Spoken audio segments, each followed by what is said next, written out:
Assalamualaikum warahmatullahi wabarakatuh. Alhamdulillah hari ini bertemu lagi bersama Miss Afisa. Hari ini kita akan melanjutkan perkuliahan kita di metode numerik. Hari ini kita akan membahas sistem persamaan linier dan akar persamaan non-linier. Seperti kesepakatan kita di pertemuan sebelumnya, bahwa materi sistem persamaan linier ini akan kita jadikan sebagai penugasan. Karena apa?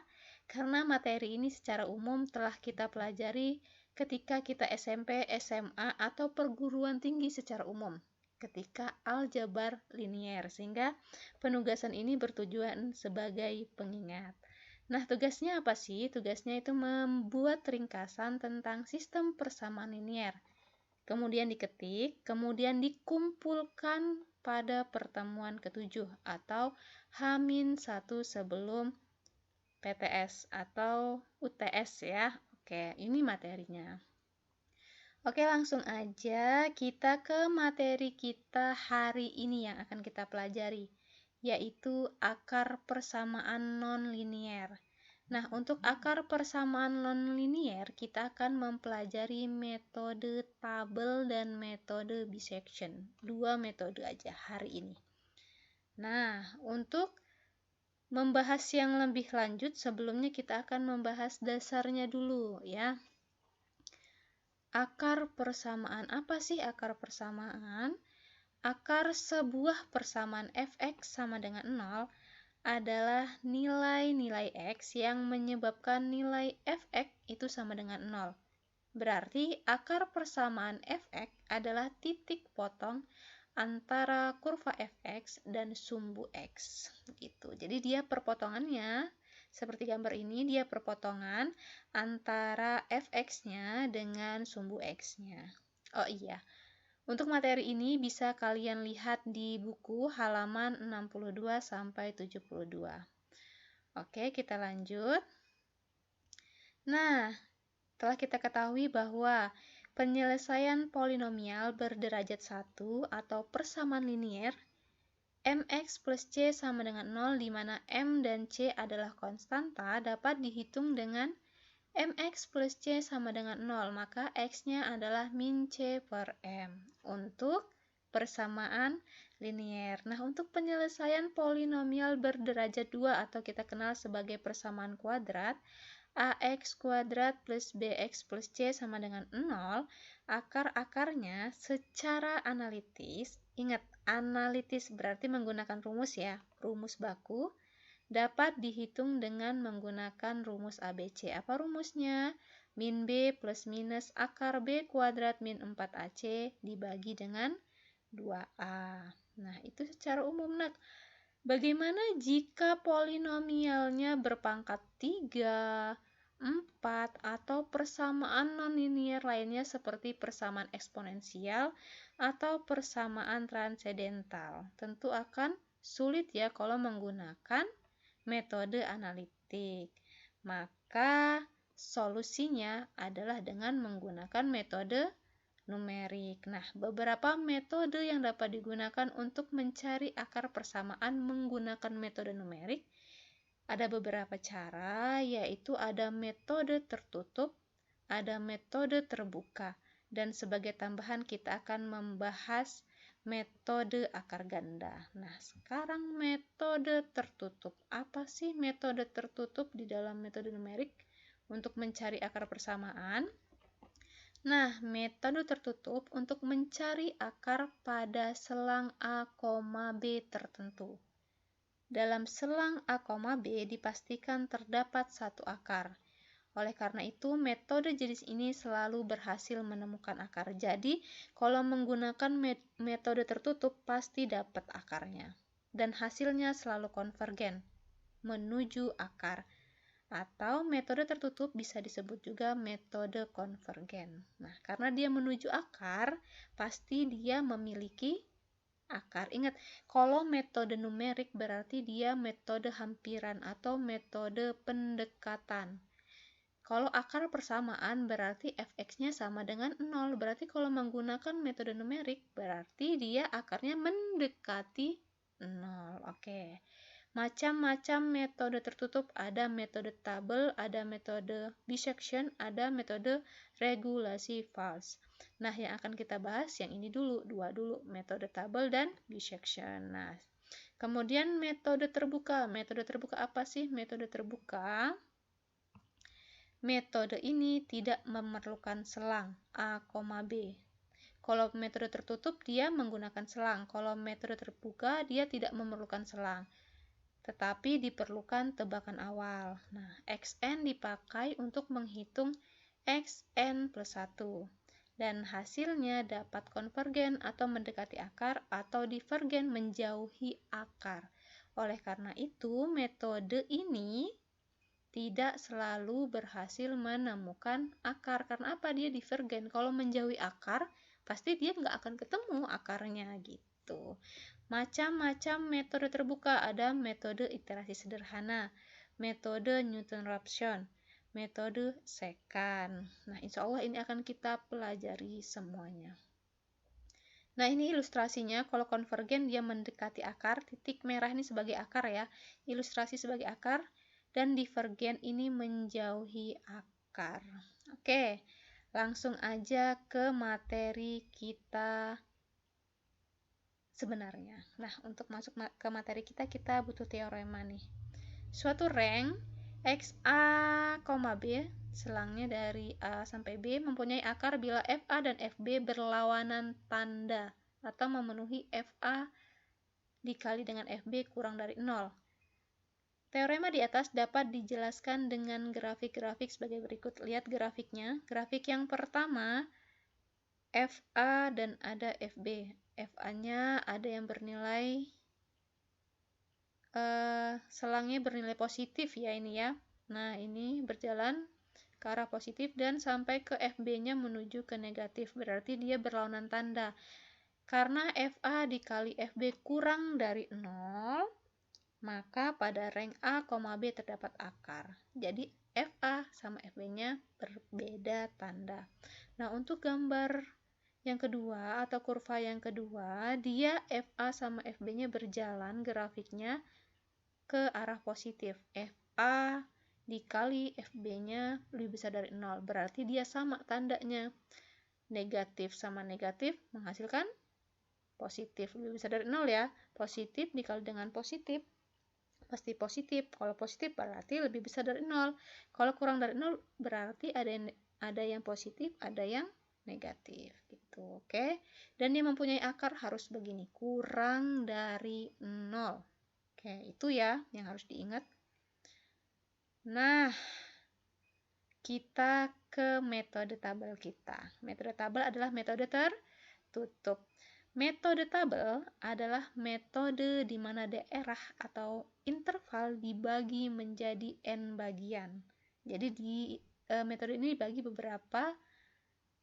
menjadi beberapa bagian.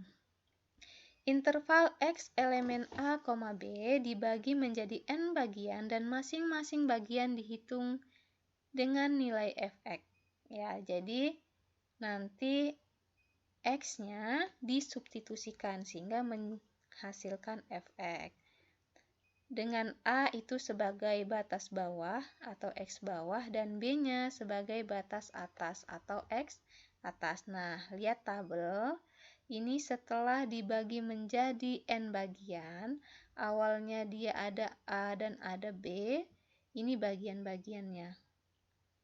Ini batas bawahnya, ini batas atasnya, dan ini fx-nya. Nah, algoritma apa sih, Miss? Algoritma apa? Algoritma adalah urutan-urutan atau sistematika cara menyelesaikan. Oke, yang pertama, jika kita ingin mencari akar persamaan menggunakan metode tabel, maka yang pertama adalah definisikan fungsi fx-nya. Kemudian tentukan rank-nya. Mana batas bawahnya, mana batas atasnya. Kemudian tentukan jumlah pembagian n-nya. Kemudian hitung step pembagian hanya bisa kita cari dengan X atas dikurang dengan X bawah ya ini dibagi dengan N.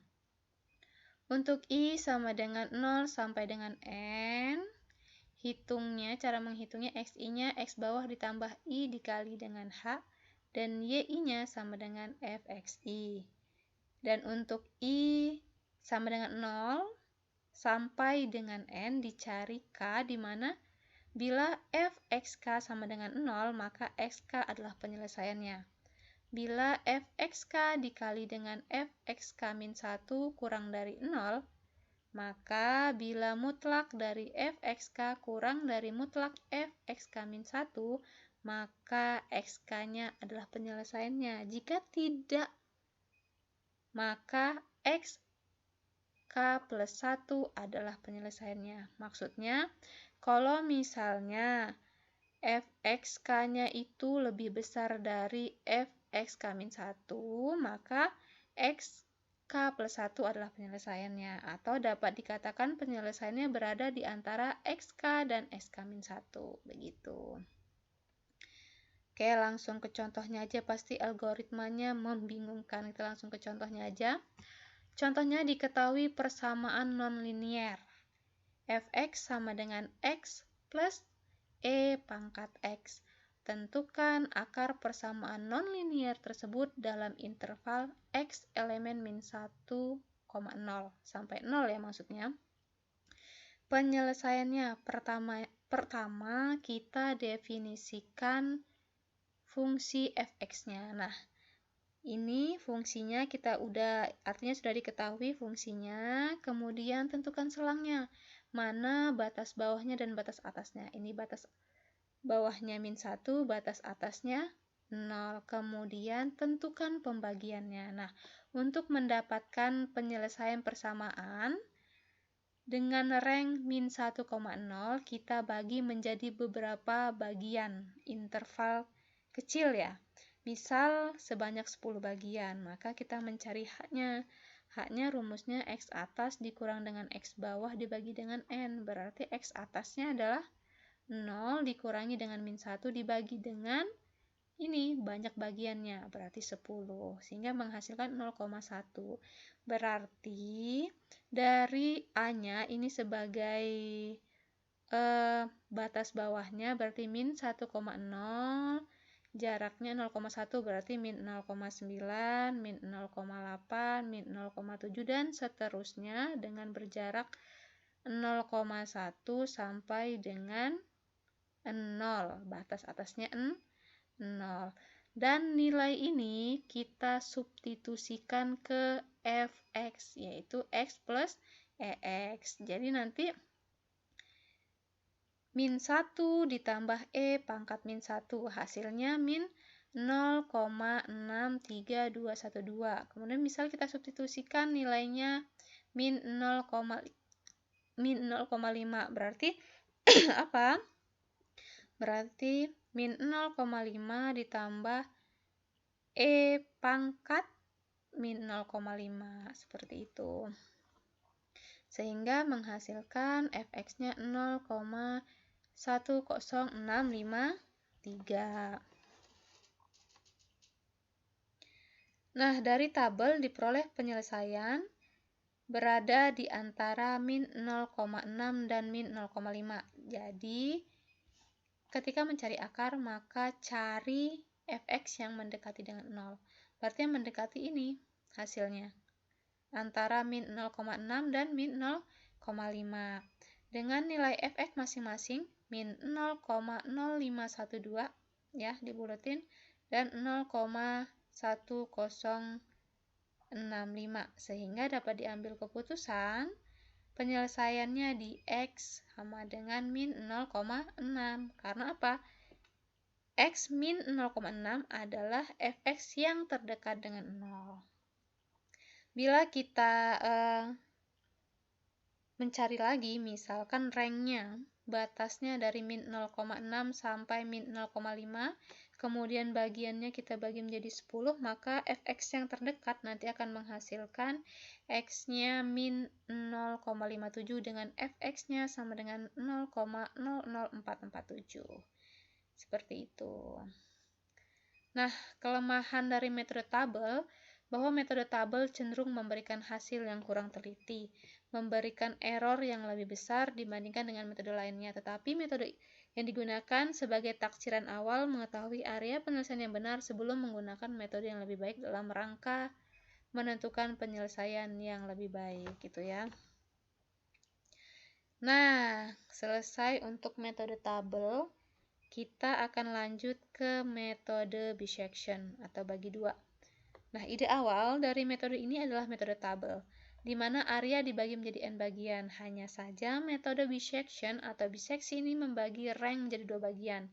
Dari dua bagian ini dipilih bagian mana yang mengandung akar dan bagian mana yang tidak mengandung akar. Nah, yang tidak mengandung akar tersebut dibuang. Hal ini kita lakukan berulang-ulang sehingga diperoleh akar persamaan. Nah, ini ilustrasi gambarnya, gitu ya. Nanti berarti dibagi dua. Kita umpamakan sebagai C, jadi A plus B kita bagi jadi 2, bisection, metode bagi 2. Nah, misalkan kita menentukan selang A, B, sehingga FA dikali dengan FB kurang dari 0. Maksudnya ini memiliki akar ya, seperti teorema di atas. Nih, kita ilustrasikan seperti kurva di bawah ini, gitu ya. Oke, kita ke atasan dikit. Nah, jadi dia yang memiliki akar. Ketika memiliki akar, dia teoremanya seperti ini. FA dikali FB kurang dari 0. Pada setiap leleran, selang A, B kita bagi 2. Di X sama dengan C. Berarti kita bagi 2 menjadi apa? C-nya itu A plus B dibagi 2. Sehingga terdapat dua buah abselang yang berukuran sama, yaitu selang A, C dan selang C, B. Selang yang diambil untuk leleran berikutnya adalah abselang yang memuat akar, bergantung pada apakah FA dikali FC kurang dari 0 atau FC dikali dengan FB kurang dari 0. Nah, ini hasilnya. Nih, misalnya setelah dibagi 2, maka FA dikali FC kurang dari 0. Kalau kurang dari 0 berarti dia negatif kan? Berarti kalau negatif berarti iya. Berarti C-nya sama dengan B. Kalau FA dikali FC berarti negatif. Kalau tidak negatif berarti tidak ya. Berarti positif. Berarti C-nya berubah jadi A. Selang barunya apa? Dari A, C akan berubah menjadi A, B. Yang ini C, B akan berubah menjadi A, B. Selang yang baru dibagi 2 lagi dengan cara yang sama. Maksudnya, selang yang baru, harusnya ada koma ya di sini. Selang yang baru, koma harusnya, dibagi 2 lagi dengan cara yang sama. Begitu seterusnya sampai ukuran selang yang baru sudah sangat kecil. Nah, kondisi leleran ini dapat berhenti ketika apa? Lebar selang barunya ya, atau mutlak A min C-nya kurang dari epsilon, atau C min B-nya kurang dari epsilon. Epsilon apa? Nilai toleransi lebar yang mengurung akar. Atau nilai fungsi hampirannya FC-nya sama dengan 0, atau galat relatifnya kurang dari delta. Apa sih Miss, kok nggak jelas? Oke, memang nggak jelas ya, masih ngawang. Oke, kita langsung ke contoh aja biar nggak ngawang-ngawang. Nah, sebelum ke contoh, ini ilustrasi untuk mengerjakan contohnya. Nah, leleran itu, jumlah lelerannya atau iterasinya itu kita mantepin ada berapa sih, itu menggunakan rumus ini. R lebih besar dari ln mutlak B min A dikurang dengan ln epsilon dibagi dengan ln 2. Nah, ini misalkan nanti ada soal, nanti ada rank atau batas dari A, B sehingga A dan B-nya diketahui. C-nya kita cari menggunakan bisection sehingga rumusnya A plus B dibagi 2, sehingga FA-nya tinggal kita substitusikan menggunakan nilai A ini. FC-nya begitu juga, FB-nya begitu juga. Nah, untuk selang baru seperti yang tadi, ketika dia memiliki akar, kalau FA dikali FC kurang dari 0 berarti negatif. Kalau negatif berarti ya. Jadi A, C-nya akan berubah jadi A, B. Kalau plus atau tidak, C, B-nya akan berubah menjadi A, B. Nah, kalau ya itu berarti C-nya jadi B, kalau tidak itu C-nya jadi A. Oke, nggak apa-apa lambat-lambat. Masih ngawang pasti, Miss yakin. Nah, jika lebarnya kurang dari epsilon, maka lelerannya boleh berhenti. Nah, langsung praktek kita. Apa sih Miss? Tadi Miss ngomong apa? Nah, ini. Aduh, Miss angka semua. Ya, ini Miss jelasin ya. Nih, contohnya tentukan akar dari fx sama dengan e pangkat x min 5x kuadrat di dalam selang 0,1 dan epsilonnya 0,00001 dengan menggunakan metode bisection. Yang tadi berarti A-nya diketahui. A itu adalah batas bawah, berarti 0 ya. Dengan angka di belakang komanya ada 6. Kemudian batas atasnya berarti udah diketahui yang ini ya, 1. Berarti B adalah batas atasnya, berarti 1. Dan C-nya kita cari menggunakan rumus apa tadi? C-nya kita cari menggunakan rumus ini. A plus B dibagi 2. Berarti ketika 0 ditambah dengan 1 dibagi 2 menghasilkan 0,5. FA-nya dari mana, Miss? FA-nya dengan cara mensubstitusikan nilai A ini ke persamaan fx ini. E pangkat x min 5x kuadrat. FC-nya sama dengan mensubstitusikan nilai C. FB-nya diperoleh dengan mensubstitusikan nilai B. Selang baru, lihat selang baru cara carinya gimana. Untuk mencari selang baru, kita cari FA dikali FC-nya, hasilnya apa? FA dikali FC, apakah positif, apakah negatif? Kita lihat. Nih, biar enak gini. FA dikali FC, berarti FA dikali FC, berarti hasilnya positif. Berarti dia bukan kurang dari 0. Berarti ini. Berarti selang barunya C, B. Kita tulis di sini C, B. Kemudian cari lebarnya gimana, Miss? Cari lebarnya. Lebarnya tergantung dengan selang baru. Kalau C, B berarti cara mencari lebarnya min mutlak dari C dikurang B. Kalau misalnya selangnya A, C, berarti lebarnya mutlak dari A min C. Nah, seperti ini rumusnya. Nih ya. Tuh, maka menghasilkan 0,5 lebarnya. Nah, Miss ini gunanya apa nih panah ini masih belum maksud. Nah, ini kan C, B. Lihat. Jadinya A, B. Lihat batas atasnya tetap B, tetap B. Berarti batas atasnya tetap. Nah, yang berubah adalah batas atasnya.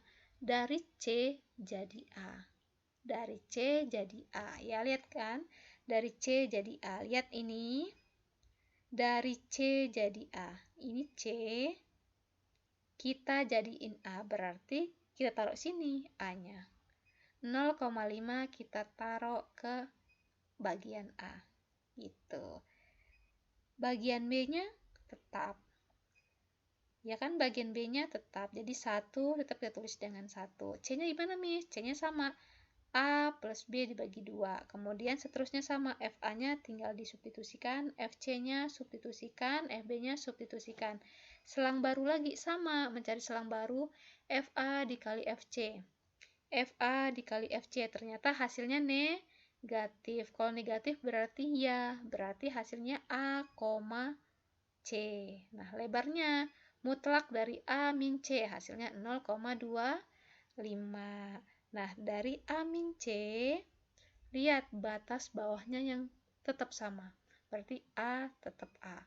Yang berubah adalah C ini berubah jadi B. Nah, lihat. Yang ini A-nya sama. Berarti untuk leleran atau iterasi yang ketiga, atau R-nya sama dengan 2, A-nya sama. 0,5, 0,5. Yang berubah apa? C jadi B. C ini berubah jadi B, jadi 0,75.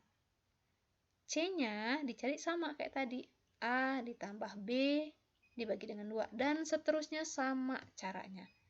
Sampai menghasilkan epsilonnya, maksudnya akarnya kurang dari epsilon. Epsilonnya ini 10 pangkat min 5. Nah, lihat. Sampai berapa sih iterasi atau lelerannya? Ternyata iterasinya sampai ke 17 atau R-nya sampai ke 16. Itu. Mana sih Miss ngelihatnya dari mana epsilonnya nih? Ternyata yang ini bagian lebarnya menunjukkan letak berhentinya epsilon. Letak berhentinya leleran. 0,000008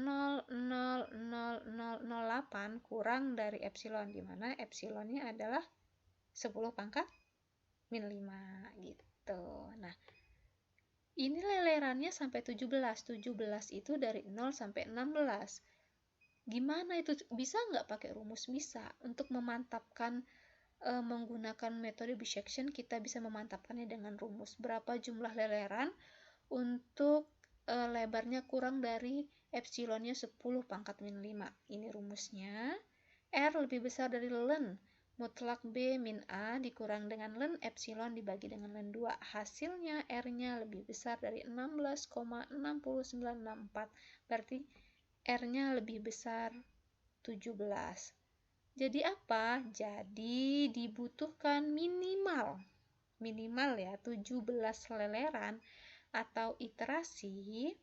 Berarti kalau 17 leleran dari 0 sampai 16 sesuai dengan jumlah leleran pada tabel, agar galat akar hampirannya kurang dari epsilon. Alhamdulillah selesai ya pembelajaran kita hari ini. Nah, ada sedikit latihan, berarti ini bisa kita diskusikan lewat WhatsApp. Berarti ada 5 orang yang akan beruntung menjawab 5 soal ini. Dan Miss minta hasil jawabannya ditulis di kertas folio. Yang wajib kalian tulis di kertas folio yaitu nomor 1 dan nomor 5. Untuk nomor yang selain untuk nomor 1 dan 5, boleh ditulis di kertas folio, boleh tidak. Tapi lebih baik ditulis semua, tapi tidak Miss wajibkan. Yang Miss wajibkan adalah nomor 1 dan 5 saja. Silakan kumpulkan ke Google Classroom. Oke, terima kasih untuk hari ini. Semoga hari ini dimudahkan dalam memahami materi metode numerik. Miss akhiri, wassalamualaikum warahmatullahi wabarakatuh. See you.